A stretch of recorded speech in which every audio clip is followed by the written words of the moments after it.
ರಾಗಿ ತಂದೀರ ಭಿಕ್ಷಕ್ಕೆ ರಾಗಿ ತಂದೀರ, ಯೋಗ್ಯರಾಗಿ ಭೋಗ್ಯರಾಗಿ ಭಾಗ್ಯವಂತರಾಗಿ ನೀವು. ಆ ರಾಗಿ ಅನ್ನೋದೇ ಯೋಗ್ಯವಾದಂಥ ರಾಗಿ, ಭೋಗ್ಯವಾದಂಥ ರಾಗಿ, ಭಾಗ್ಯವಾದಂಥ ರಾಗಿ. ಈ ರಾಗಿ ತಿನ್ನೋರು ಸಹ ಯೋಗ್ಯರಾಗ್ತಾರೆ, ಭೋಗ್ಯರಾಗ್ತಾರೆ, ಹಾಗೆ ಭಾಗ್ಯವಂತರಾಗ್ತಾರೆ. ಅದಕ್ಕೆ ಯೋಗ್ಯರಾಗಿ ಭೋಗ್ಯರಾಗಿ ಭಾಗ್ಯವಂತರಾಗಿ ನೀವು ಅಂತೇಳಿ ರಾಗಿಗೆ ಆ ರೀತಿಯಾಗಿ ವರ್ಣನೆ ಮಾಡಿರೋದು. ರಾಗಿಗೆ ಇರತಕ್ಕಂಥ ಮಹತ್ವ ಇದು. ಇವತ್ತು ನಮ್ಮ ಭಾಗ್ಯ ಟಿ ವಿನಲ್ಲಿ ನಿಮ್ಮೆಲ್ಲರಿಗೂ ರಾಗಿ ಮಾಲ್ಟ್ ಅಥವಾ ರಾಗಿ ಸರಿಗೆ ಬೇಕಾದಂಥ ಪೌಡ್ರನ್ನ ಮಾಡೋದನ್ನು ತೋರಿಸ್ಕೊಡ್ತಾ ಇದ್ವಿ. ಅದಕ್ಕೆ ಏನೇನು ಪದಾರ್ಥಗಳು ಬೇಕು, ಯಾವ ರೀತಿ ಮಾಡಬೇಕು, ಮತ್ತು ರಾಗಿ ಮಾಲ್ಟ್ ಪೌಡ್ರಿಂದ ನಮ್ಗೆ ಇರತಕ್ಕಂಥ ಉಪಯೋಗ ಏನು ಅನ್ನೋದನ್ನು ಖಂಡಿತ ಈ ವಿಡಿಯೋದಲ್ಲಿ ತಿಳಿಸ್ಕೊಡ್ತೀರಿ. ಹಾಗಿದ್ರೆ ನೀವು ನೋಡ್ತಾ ಇದ್ದೀರಾ ಭಾಗ್ಯ ಟಿ ವಿ ಕನ್ನಡ ಯೂಟ್ಯೂಬ್ ಚಾನಲ್ನ. ನೀವು ಮೊದಲನೇ ಬಾರಿ ನಮ್ಮ ಚಾನಲ್ನ ನೋಡ್ತಾ ಇದ್ದರೆ ದಯವಿಟ್ಟು ಈ ವಿಡಿಯೋ ಕೆಳಗಡೆ ಬರ್ತಾ ಇರ್ತಕ್ಕಂಥ ಕೆಂಪು ಬಣ್ಣದ ಬಟನ್ನ ಪ್ರೆಸ್ ಮಾಡಿ ನಮ್ಮ ಚಾನಲ್ನ ಸಬ್ಸ್ಕ್ರೈಬ್ ಮಾಡಿ.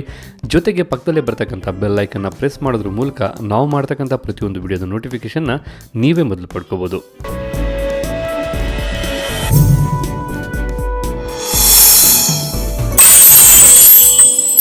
ಈ ರಾಗಿ ಮಾಲ್ಟ್ ಅಂತಕ್ಕಂಥದ್ದು ಬಹಳ ಟೇಸ್ಟಿಯಾದಂತಹ ಹಾಗೆ ಆರೋಗ್ಯಭರಿತವಾದಂತಹ ಪೌಡರ್ ಅಂತ ಹೇಳ್ಬೋದು.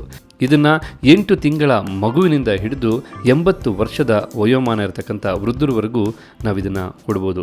ಇದನ್ನು ದಿನದ ಯಾವುದೇ ಗಳಿಗೆಯಲ್ಲೂ ನಾವು ಇದನ್ನು ಸೇವಿಸ್ಬೋದು. ಅಷ್ಟೇ ಅಲ್ಲ, ನಾವು ಬೇಸಿಗೆ ಕಾಲ ಆಗ್ಬೋದು, ಮಳೆಗಾಲ ಆಗ್ಬೋದು, ಚಳಿಗಾಲ ಆಗ್ಬೋದು, ಇದಕ್ಕೆ ಯಾವುದೇ ರೀತಿಯಾದಂತಹ ಕಾಲಮಿತಿ ಇಲ್ಲ. ಯಾವಾಗ ಬೇಕಾದ್ರೂ ನಾವು ಇದನ್ನು ಸೇವಿಸ್ಬೋದು. ನಿಮಗೆ ಹುಷಾರಿರಲಿ, ಹುಷಾರಿಲ್ಲದೆ ಹೋಗಲಿ, ಯಾವುದೇ ಒಂದು ಸಮಯದಲ್ಲೂ ಇದನ್ನು ಸೇವಿಸ್ಬೋದು. ಇದಕ್ಕೆ ಯಾವುದೇ ರೀತಿಯಾದಂಥ ಅಡೆತಡೆ, ಇಂಥ ಟೈಮಲ್ಲೇ ಸೇವಿಸಬೇಕು, ಅಂಥ ಟೈಮಲ್ಲೇ ಸೇವಿಸಬೇಕು ಅನ್ನೋ ನಿಯಮಗಳು ಏನೂ ಇಲ್ಲ. ನೀವು ಯಾವಾಗ ಸೇವಿಸಿದ್ರು ಇದು ನಿಮಗೆ ಅಮೃತನೇ ಆಗಿರುತ್ತೆ. ಈ ಒಂದು ರಾಗಿ ಮಾಲ್ಟು ನಿಮ್ಮ ಮನೇಲಿದ್ದರೆ ಸಾಕು. ಹಾರ್ಲಿಕ್ಸ್, ಬೂಸ್ಟ್, ಬೋರ್ಮಿಟಾ, ಕಾಂಪ್ಲಾನ್ ಇದು ಯಾವುದಕ್ಕೂ ಜಾಗನೇ ಬೇಕಿಲ್ಲ. ಏಕೆಂದರೆ ಅದೆಲ್ಲದರ ಜಾಗನ ಈ ಒಂದು ರಾಗಿ ಮಾಲ್ಟೇ ತುಂಬುತ್ತೆ. ಹಾಗಿದ್ರೆ ಬನ್ನಿ, ಈಗ ನಾವು ರಾಗಿ ಮಾಲ್ಟ್ ಪೌಡ್ರನ್ನ ಮಾಡೋದಕ್ಕೆ ಶುರು ಮಾಡೋಣ. ಶುರು ಮಾಡೋದಕ್ಕೆ ಮೊದಲು ನಮಗೆ ಯಾವ್ಯಾವ ಪದಾರ್ಥ ಬೇಕು ಅಂತ ಇಲ್ಲಿ ನೋಟ್ ಮಾಡ್ಕೊಳ್ಳೋಣ.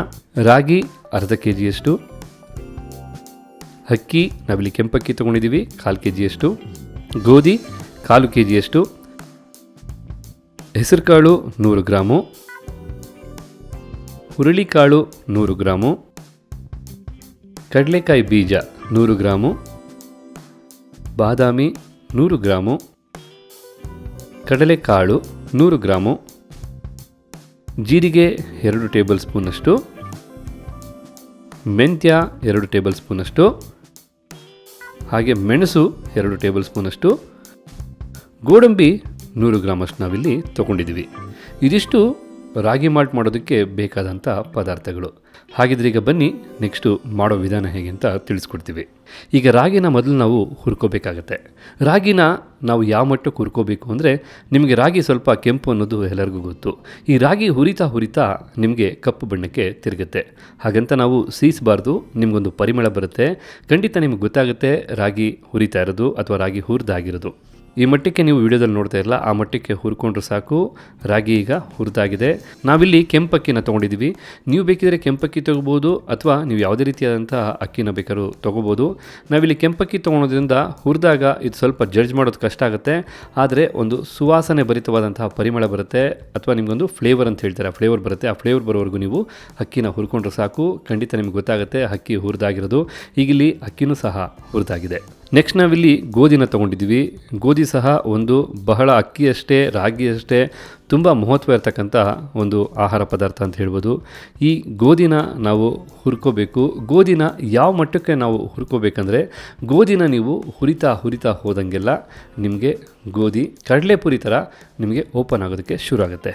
ಆ ಮಟ್ಟಕ್ಕೆ ನೀವು ಗೋಧಿನ ಹುರ್ಕೋಬೇಕಾಗತ್ತೆ. ನೀವಿಲ್ಲಿ ವಿಡಿಯೋದಲ್ಲಿ ನೋಡ್ತಾ ಇದ್ದೀರಾ ಗೋಧಿ ಯಾವ ರೀತಿ ಹುರಿದು ಅದು ಓಪನ್ ಆಗ್ತಾ ಇದೆ ಅಂತೇಳಿ. ಈ ರೀತಿ ನೀವು ಹುರ್ಕೊಂಡ್ರೆ ಸಾಕು. ಈಗ ಇಲ್ಲಿ ಗೋಧಿನೂ ಸಹ ಹುರಿದಾಗಿದೆ. ನೆಕ್ಸ್ಟು ನಾವಿಲ್ಲಿ ಕಡಲೆಕಾಳನ್ನ ಹುರ್ಕೊಳ್ತಾ ಇದ್ದೀವಿ. ಕಡಲೆಕಾಳು ಒಂದು ಗಟ್ಟಿಯಾದಂಥ ಪದಾರ್ಥ. ಕಡಲೆಕಾಳು ಮೇಲೆ ಒಂದು ಸಿಪ್ಪೆಯಾದಂಥ ಕೋಟಿಂಗ್ ಇರುತ್ತೆ ಅನ್ನೋದು ನಿಮಗೆಲ್ಲರಿಗೂ ಗೊತ್ತು. ಇದನ್ನು ಹುರಿತಾ ಇರಬೇಕಾದ್ರೆ ಏನಾಗುತ್ತೆ, ನಿಮಗೆ ಗೋಧಿ ಯಾವ ರೀತಿ ಓಪನ್ ಆಯಿತು ಅದೇ ರೀತಿ ಕಡಲೆಕಾಳು ಸಹ ತನ್ನ ಮೇಲಿರ್ತಕ್ಕಂಥ ಸಿಪ್ಪೆನ ಬಿಟ್ಕೊಳ್ಳುತ್ತೆ. ಅಲ್ಲಿವರೆಗೂ ನೀವು ಕಡಲೆಕಾಳನ್ನ ಹುರ್ಕೊಂಡ್ರೆ ಸಾಕು. ನೀವಿಲ್ಲಿ ನೋಡ್ತಾ ಇದ್ದೀರಾ ಕಡಲೆಕಾಳಾಗಲೇ ಹುರಿದಾಗಿದೆ. ಈ ರೀತಿ ಈ ಮಟ್ಟಕ್ಕೆ ನೀವು ಹುರ್ಕೊಂಡ್ರೆ ಕಡಲೆಕಾಳನ್ನ ಸಾಕು. ಈಗ ನಾವಿಲ್ಲಿ ಹುರುಳಿಕಾಳನ್ನ ಹುರ್ಕೊಳ್ತಾ ಇದ್ದೀವಿ. ಈ ಹುರುಳಿಕಾಳನ್ನ ಎಲ್ಲರಿಗೂ ಹುರ್ಕೋಬೇಕು ಅಂದರೆ, ಈ ಹುರುಳಿಕಾಳನ್ನ ನೀವು ಹುರಿಯೋದನ್ನ ಜಡ್ಜ್ ಮಾಡಬೇಕು ಅಂತಂದರೆ, ನೀವು ಈ ಹುರುಳಿಕಾಳಿಂದ ಸುವಾಸನೆ ಬರುತ್ತೆ, ಒಂದು ಒಳ್ಳೆ ಪರಿಮಳ ಬರುತ್ತೆ. ಡೆಫಿನೆಟ್ಲಿ ನಿಮ್ಗೆ ಗೊತ್ತಾಗುತ್ತೆ ಹುರಿಬೇಕಾದ್ರೆ ಆ ಒಂದು ವಾಸನಲ್ಲೇ ನೀವು ಜಡ್ಜ್ ಮಾಡ್ಬೋದು ಹುರುಳಿಕಾಳನ್ನ ಹುರಿದಾಗಿದೆ ಅಂತ. ನೀವು ಇಲ್ಲಿ ವಿಡಿಯೋದಲ್ಲಿ ನೋಡ್ತಾ ಇದ್ದೀರಾ. ಈ ಮಟ್ಟಕ್ಕೆ ನೀವು ಹುರುಳಿಕಾಳನ್ನ ಹುರ್ಕೊಳ್ಳಿ. ಹುರುಳಿಕಾಳೀಗ ಒಳ್ಳೆ ಸುವಾಸನೆ ಬರ್ತಾ ಇದೆ. It's A very good flavour. ಖಂಡಿತ ಇಲ್ಲಿವರೆಗೂ ನೀವು ಹುರ್ಕೊಂಡ್ರೆ ಸಾಕು. ನೆಕ್ಸ್ಟ್ ನಾವಿಲ್ಲಿ ಹೆಸರು ಕಾಳನ್ನ ಹುರ್ಕೋಬೇಕಾಗತ್ತೆ. ಪಾತ್ರೆ ಬಿಸಿ ಇದೆ, ಹೆಸರು ಕಾಳನ್ನ ಹಾಕಿದ್ದೀವಿ, ಹೆಸರು ಕಾಳನ್ನ ಹುರಿತಾ ಇದ್ದೀವಿ. ಈ ಹೆಸರು ಕಾಳನ್ನ ಎಲ್ಲಿವರೆಗೂ ಹುರ್ಕೋಬೇಕು? ಈ ಹೆಸರು ಕಾಳು ನಿಮಗೆ ಗೊತ್ತಿರೋ ಹಾಗೆ ಗ್ರೀನ್ ಕಲರ್ ಇರುತ್ತೆ. ಹುರಿತಾ ಇದು ನಿಮಗೆ ಡಾರ್ಕ್ ಕಲರ್ ಆಗುತ್ತೆ. ಈ ಡಾರ್ಕ್ ಕಲರ್ ಆಗೋವರೆಗೂ ನೀವು ಹುರ್ಕೊಂಡ್ರೆ ಸಾಕು. ಒಂದು ನೀವು ಇದು ಹಸಿರಿದ್ದಂಥದ್ದು ಡಾರ್ಕ್ ಗ್ರೀನ್ ಆಗುತ್ತೆ, ಅಲ್ಲೂ ಜಡ್ಜ್ ಮಾಡ್ಬೋದು. ಮತ್ತೊಂದು ನೀವು ಒಂದು ಫ್ಲೇವರಿಂದನೂ ಸಹ ಜಡ್ಜ್ ಮಾಡ್ಬೋದು ಇದು ಹುರಿದಾಗಿದೆ ಅಂತ. ನೀವು ಇಲ್ಲಿ ವಿಡಿಯೋದಲ್ಲಿ ನೋಡ್ತಾ ಇದ್ದೀರಾ. ಈ ಮಟ್ಟಕ್ಕೆ ಹೆಸರು ಕಾಳನ್ನು ಸಹ ಹುರ್ಕೊಂಡ್ರೆ ಸಾಕು. ಇನ್ನು ನಾವಿಲ್ಲಿ ಕಡಲೆಕಾಯಿ ಬೀಜನ ಹುರ್ಕೊಳ್ತಾ ಇದ್ವಿ. ಕಡಲೆಕಾಯಿ ಬೀಜನ ಯಾವ ಮಟ್ಟಕ್ಕೆ ಹುರಿಬೇಕು ಅನ್ನೋದು ಪ್ರತಿಯೊಬ್ಬರಿಗೂ ಗೊತ್ತಿರೋ ವಿಚಾರನೇ. ಖಂಡಿತ ಇಲ್ಲಿ ನಾವು ಕಡಲೆಕಾಯಿ ಬೀಜ ಹುರಿಬೇಕಾದ್ರೆ ಸ್ವಲ್ಪ ಮುನ್ನೆಚ್ಚರಿಕೆ ವಹಿಸಬೇಕು. ಕಡಲೆಕಾಯಿ ಬೀಜ ಬಡವರ ಬಾದಾಮಿ ಅಂತಾರೆ. ಕರೆಕ್ಟಾಗಿ ಹುರಿದ್ರೆ ಬಾದಾಮಿಗಿಂತ ಟೇಸ್ಟ್ ಕೊಡುತ್ತೆ. ಸ್ವಲ್ಪ ಹೆಚ್ಚು ಹುರಿದ್ರೂ ಸಹ ಅದು ಕಹಿ ಆಗ್ತಕ್ಕಂಥ ಪ್ರಮೇಯ ಹೆಚ್ಚಿರುತ್ತೆ. ಆದ ಕಾರಣ ಕಡಲೆಕಾಯಿ ಬೀಜ ನೀವು ಸ್ವಲ್ಪ ಸಿಪ್ಪೆ ಬಿಡಿಸೋವರೆಗೂ ಹುರ್ಕೊಂಡ್ರೆ ಸಾಕು. ನಿಮಗಿಲ್ಲಿ ಕಡಲೆಕಾಯಿ ಬೀಜನೂ ಸಹ ಹುರಿದಾಗಿದೆ. ಇನ್ನು ನಾವು ಬಾದಾಮಿ ಗೋಡಂಬಿನ ಈಗ ಹುರ್ಕೊಳ್ತಾ ಇದ್ದೀವಿ. ಬಾದಾಮಿ ಗೋಡಂಬಿ ಸ್ವಲ್ಪ ಕ್ರಿಸ್ಪಿಯಾದಂಥ ಪದಾರ್ಥ ಅಂತ ನಿಮಗೆಲ್ಲರಿಗೂ ಚೆನ್ನಾಗಿ ಗೊತ್ತು. ಮತ್ತು ಇದೊಂದು ಡ್ರೈ ಫ್ರೂಟ್ಸು ಸಹ. ಇದನ್ನು ನಾವು ಹುರಿಬೇಕಾದ್ರೆ ಹೆಚ್ಚೊತ್ತೇನು ಹುರಿಬೇಕಾಗಿಲ್ಲ, ಸ್ವಲ್ಪ ಬಿಸಿ ಮಾಡಿದ್ರೆ ಸಾಕು. ಯಾಕೆಂದರೆ ಇದು ಆಲ್ರೆಡಿ ಗಟ್ಟಿ ಇರೋದ್ರಿಂದ ಸ್ವಲ್ಪ ಬಿಸಿ ಮಾಡಿದ್ರೆ ಸಾಕು. ನಾವಿದನ್ನು ಈಗ ಸ್ವಲ್ಪ ಬಿಸಿ ಮಾಡ್ಕೊಂಡಿದ್ದೀವಿ. ಈಗ ಇದನ್ನು ಸಹ ಹುರಿದಾಗಿದೆ.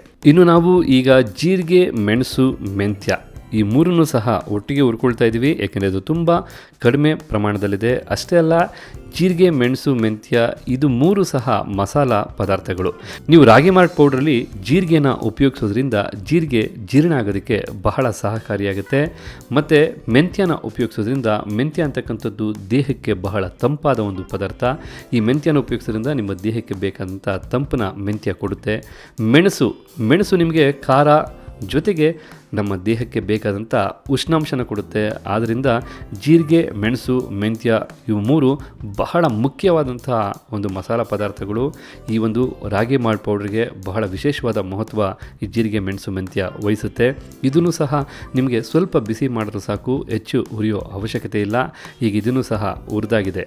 ನಮಗೆ ರಾಗಿ ಮಾಲ್ಟಿಗೆ ಬೇಕಾದಂಥ ಪ್ರತಿಯೊಂದು ಇಂಗ್ರೀಡಿಯೆಂಟ್ಸ್ನು ಈಗ ಹುರಿದಾಗಿದೆ.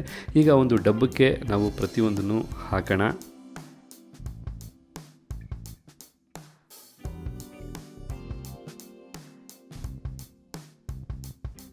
ಈಗ ನಾವಿಲ್ಲಿ ಹುರಿದಿಟ್ಕೊಂಡಿರ್ತಕ್ಕಂಥ ಪ್ರತಿಯೊಂದು ಇಂಗ್ರೀಡಿಯೆಂಟ್ಸ್ನು ಡಬ್ಬಕ್ಕೆ ಹಾಕಿದ್ದೀವಿ. ನೀವು ನೋಡ್ತಾ ಇದ್ದೀರಾ. ಈಗ ಇದನ್ನು ಚೆನ್ನಾಗಿ ಮಿಕ್ಸ್ ಮಾಡಬೇಕಾಗುತ್ತೆ. ಮಿಕ್ಸ್ ಮಾಡಿ ನೀವು ಇದನ್ನು ಮಿಕ್ಸಿಲಿ ಬೇಕಾದ್ರೂ ನೀವು ಪುಡಿ ಮಾಡ್ಕೋಬೋದು, ಅಥವಾ ಫ್ಲೋರ್ ಮಿಲ್ಲಲ್ಲಿ ಹೋಗಿ ಬೇಕಾದ್ರೂ ಪುಡಿ ಮಾಡ್ಕೋಬೋದು. ನಾವು ಇದನ್ನು ಫ್ಲೋರ್ ಮಿಲ್ಲಲ್ಲೇ ಪುಡಿ ಮಾಡ್ತೀವಿ. ಬನ್ನಿ ಇದನ್ನು ಪುಡಿ ಮಾಡ್ಕೊಂಬರೋಣ.